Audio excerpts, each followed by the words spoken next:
चेहरों को महत्वपूर्ण जिम्मेदारी दी जानी चाहिए और केंद्रीय मंत्रिमंडल में भी नौजवान चेहरों को तरजीह दी जाए। ऐसे में संगठन को मजबूत करने के नाम पर मौजूदा मंत्रियों में से किस किस की छुट्टी होगी, ये देखना बहुत दिलचस्प होगा और इसीलिए अटकलों का बाजार रह रहकर गर्म होता रहता है। इंडिया अगेंस्ट करप्शन के नेता अरविंद केजरीवाल ने एक और खुलासा किया। अरविंद केजरीवाल ने बीजेपी के राष्ट्रीय अध्यक्ष नितिन गडकरी पर जमकर हमला बोला। दिल्ली के कॉन्स्टिट्यूशनल क्लब में एक प्रेस कॉन्फ्रेंस कर केजरीवाल ने गडकरी पर किसानों की 100 एकड़ जमीन हड़पने का आरोप लगाया। केजरीवाल ने कहा कि गडकरी को जमीन दिलाने के लिए महाराष्ट्र के तत्कालीन उप मुख्यमंत्री अजित पवार ने उनकी मदद की। केजरीवाल ने आरोप लगाया कि बांध बनाने के लिए किसानों से जमीन ली गई थी और बांध बनाने के बाद बच गई जमीन को किसानों को वापस नहीं दिया गया, बल्कि नितिन गडकरी को दे दिया गया। इतना ही नहीं, अरविंद केजरीवाल ने आरोप लगाया कि किसानों को दिया जाने वाला पानी नितिन गडकरी के कंपनी को दिया गया। महाराष्ट्र की आरटीआई कार्यकर्ता अंजलि दमानिया ने अरविंद के आरोपों के सबूत के तौर पर कुछ तस्वीरें भी मीडिया के सामने पेश की। प्रेस कॉन्फ्रेंस में एक प्रश्न हम लोग देश के सामने रखना चाहते हैं कि क्या भारतीय जनता पार्टी इस देश की विपक्षी पार्टी है या भारतीय जनता पार्टी की सत्ताधारी पार्टियों के साथ राज्यों में और केंद्र में साठगांठ है। गडकरी साहब का बहुत बड़ा बिजनेस एम्पायर है। उनके जो बिजनेस इंटरेस्ट्स हैं, उनके जो व्यावसायिक इंटरेस्ट्स हैं, क्या वो महाराष्ट्र के विदर्भा के किसानों के इंटरेस्ट से क्लैश कर रहे हैं? क्या उनमें कुछ विरोध है? और क्या महाराष्ट्र के अंदर जो गडकरी साहब के बिजनेस हैं वो विदर्भा के उन किसानों की कॉस्ट पे हो रहे हैं जो कि वहां पे आत्महत्या कर रहे हैं, उनकी कीमत पे हो रहे हैं? और वस्तु से उसका कोई संबंध नहीं है। मुझे उद्योगपति कहा गया, इसलिए मेरे मन में हंसी आती है। विदर्भ में किसान आत्महत्या कर रहे, वो नहीं होनी चाहिए, इसलिए आत्महत्या रोकने के लिए मैं लगातार प्रयास कर रहा हूँ। एआईसी ने खुलासा किया कि नितिन गडकरी की 17 कंपनियां हैं जिनको बढ़ावा देने के लिए नितिन गडकरी बीजेपी का इस्तेमाल कर रहे हैं। वहीं दूसरी ओर नितिन गडकरी ने प्रेस कॉन्फ्रेंस कर केजरीवाल के आरोपों को बेबुनियाद बताया। साथ ही बीजेपी के अन्य नेताओं ने भी कॉन्फ्रेंस कर केजरीवाल के आरोपों को बेबुनियाद बताया तथा कहा कि यदि ये आरोप सही हैं तो केजरीवाल उनके सबूत पेश करें। समाजवादी पार्टी में हुआ है बड़ा उलटफेर। मुख्यमंत्री अखिलेश यादव ने संजय लाठर की युवजन सभा अध्यक्ष के पद पर दोबारा वापसी की है। संजय लाठर की वापसी का आदेश खुद अखिलेश यादव ने किया है। इससे पहले मुलायम सिंह यादव के आदेश पर संजय लाठर को बर्खास्त कर दिया गया था। संजय लाठर की बर्खास्तगी का ऐलान रामगोपाल यादव ने किया था। आपको बता दें कि संजय लाठर अखिलेश यादव के बेहद करीबी माने जाते हैं और जब मुख्यमंत्री अखिलेश यादव कोलकाता गए थे तो साथ में अखिलेश यादव के हेलीकॉप्टर पर बैठकर संजय लाठर भी कोलकाता गए थे।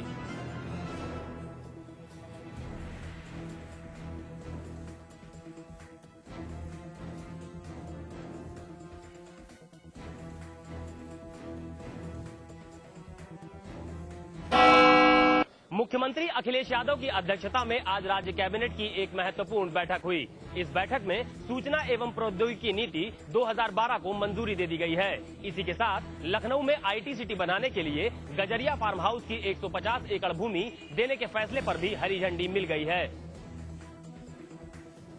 कुछ दिनों बाद लखनऊ भी हैदराबाद और बेंगलोर की फेहरिस्त में शुमार हो जाएगा। दरअसल अखिलेश सरकार ने यहां पर आईटी पार्क बनाने का फैसला किया है और इसके लिए बुधवार को कैबिनेट की बैठक में सरकार ने गंजरिया फार्म हाउस की 150 एकड़ भूमि देने का फैसला लिया है। मुख्यमंत्री का मानना है कि आईटी सिटी के बन जाने से प्रदेश में हो रहे ब्रेन ड्रेन पर रोक लग जाएगी। इसके अलावा भी कई महत्वपूर्ण फैसले इस बैठक में लिए गए हैं। अखिलेश यादव ने कहा है कि टूरिज्म के बढ़ावे और गंगा सफाई के मुद्दे पर भी महत्वपूर्ण ध्यान दिया जा रहा है।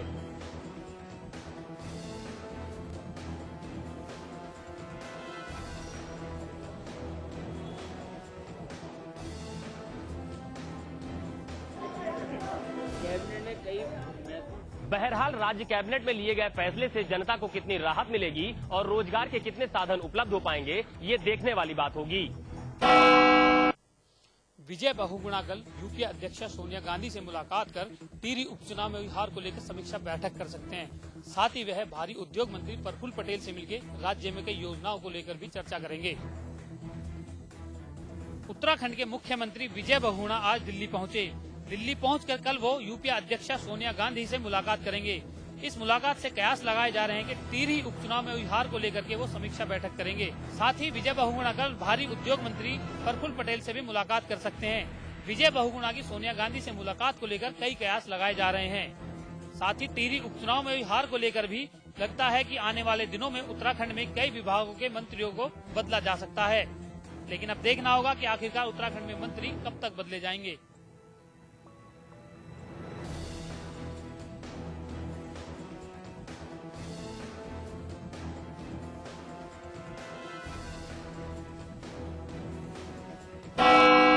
उत्तराखंड सरकार ने गुटखे और तंबाकू पर पाबंदी लगाने संबंधी आदेश चंद घंटों बाद ही वापस ले लिया।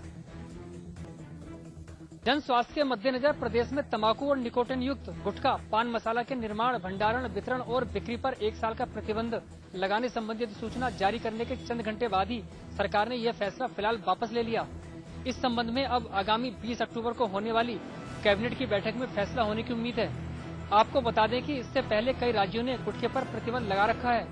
उधर इस तुरंत फरत फैसले के बारे में पूछने पर उत्तराखंड के मुख्यमंत्री विजय बहुगुणा ने कहा कि दरअसल गुटखे पर बैन लगाने का फैसला उनका नहीं बल्कि अधिकारियों का था, इसलिए सरकार ने बैन हटा लिया है।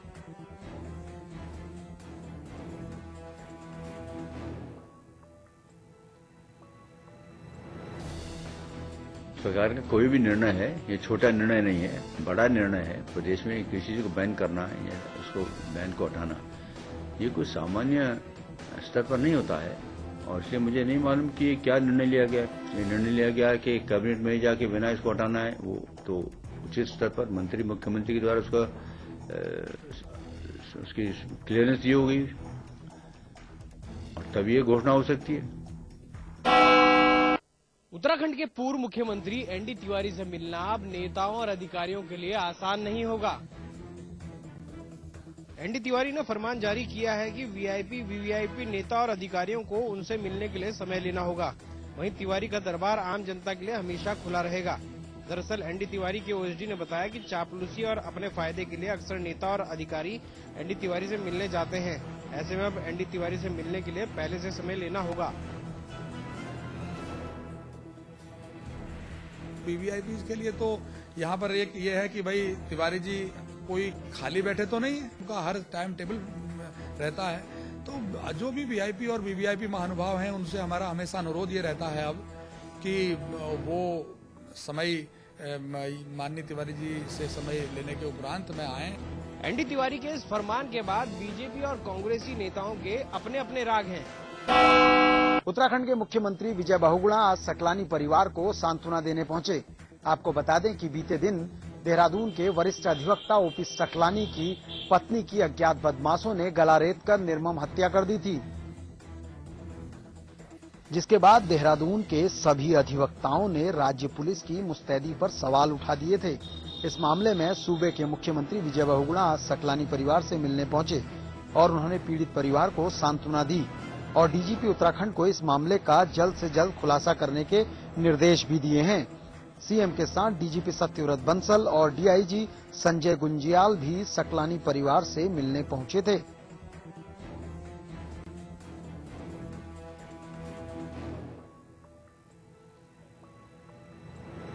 देहरादून की कानून व्यवस्था पे मैं उच्च स्तरीय बैठक बुलाऊंगा और जितने भी यहाँ कोतवाल हैं, दरोगा हैं, एसएसपी हैं, डीआईजी सबको बुलाऊंगा देहरादून में।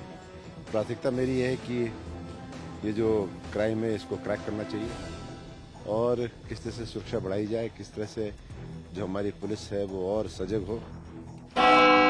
उत्तर प्रदेश के मुख्यमंत्री की सुरक्षा बढ़ा दी गई है।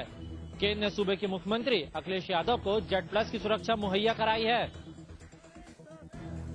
सूत्रों के मुताबिक 24 घंटे एनएसजी के 21 सुरक्षा गार्ड अखिलेश यादव की सुरक्षा में लगे रहेंगे। सुरक्षा के लिहाज से उत्तर प्रदेश सरकार ने सुरक्षा बढ़ाए जाने की मांग की थी। केंद्रीय गृह मंत्रालय ने उन पर खतरे के साए को ध्यान में रखकर ये सुरक्षा उपलब्ध कराने का फैसला किया है। अखिलेश यादव के पिता और समाजवादी पार्टी के प्रमुख मुलायम सिंह यादव को पहले ही एनएसजी के ब्लैक कैट सुरक्षा मिली हुई है।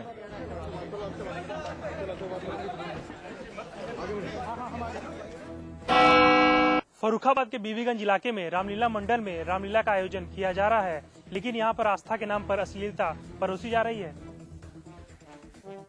यहाँ रामलीला कम नाच लीला अधिक हो रहा है। तस्वीरों में आप देख सकते हैं कि कैसे रामलीला पंडाल में सरेआम ठुमके लग रहे हैं। इतना ही नहीं, इस रामलीला को देखने बच्चे, बूढ़े, महिलाएं सभी आ रहे हैं। डांसर की अदाओं ने लोगों को जेब से नोट निकालने पर मजबूर कर दिया है। वहीं रामलीला मंडल के पदाधिकारी कहते हैं कि दूर दूर से आने वाले लोगों के मनोरंजन के लिए यह सब जरूरी है।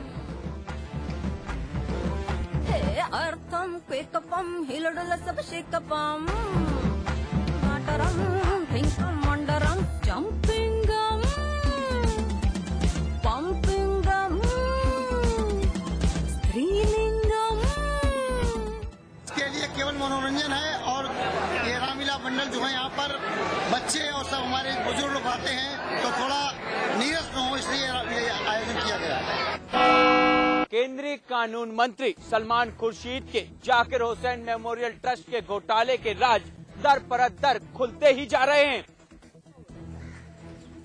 कन्नौज में भी इस ट्रस्ट की धांधली का मामला सामने आया है।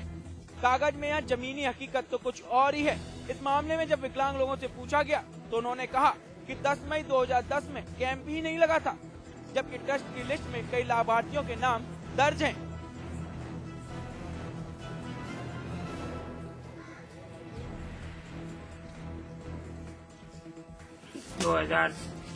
दस में लगा था, वहाँ से कोई उपकरण उसको नहीं मिला और लिस्ट में नाम डाल दिया गया है।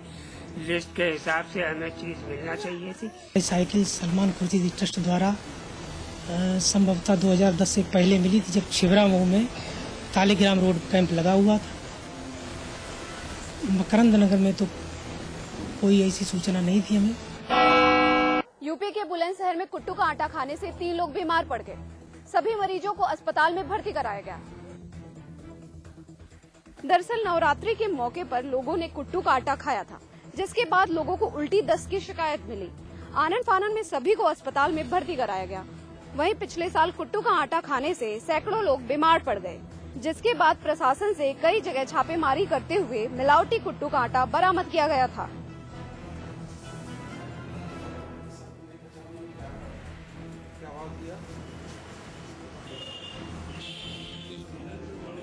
अरे अंकल प्रणाम।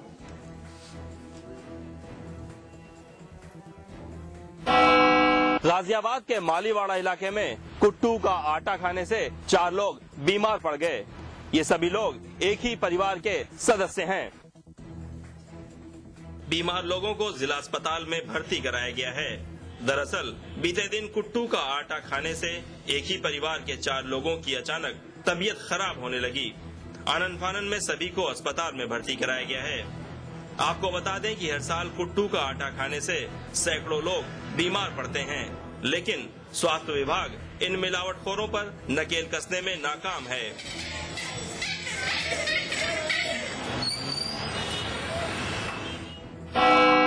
मैनपुरी के स्टेशन रोड के पास एक लवारिस लाश मिली। पुलिस की संवेदनहीनता तो उस वक्त देखने को मिली जब लाश रात भर लवारिस पड़ी रही, लेकिन उसे शव गृह तक पहुंचाने की पुलिस ने जहमत नहीं उठाई। रात भर लाश पड़ी होने के चलते अकड़ गई थी। उठाने की बात तो दूर, पुलिस ने मौत की नींद सो चुके शख्स के शव के साथ संवेदनहीनता की सारी हदों को पार कर दिया। पुलिस के जवानों ने जूते से शव के हाथों को हटाया और तो और मृतक की जेब को भी पुलिस के जवानों ने नहीं बख्शा। वो पैसे की लालच में उसकी जेब तक टटोलने लगे।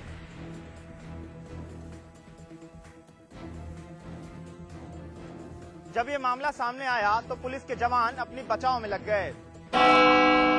ओखीमठ कुंड मोटर मार्ग आपदा के 1 माह के अधिक समय के बाद भी नहीं खुल पाया है, जबकि लोनिवी ने मोटर मार्ग को 10 अक्टूबर तक खोलने का दावा किया था।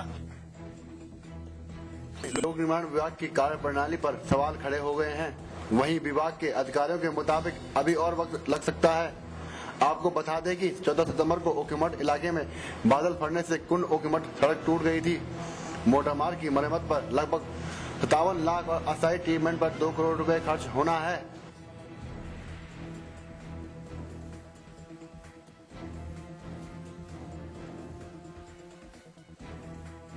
कुंड और ऊखीमठ का जो मोटर मार्ग आपदा के 1 महीने के बाद भी आज तक नहीं खुल पाया और मैं दावा कर रहा हूँ कि अभी एक और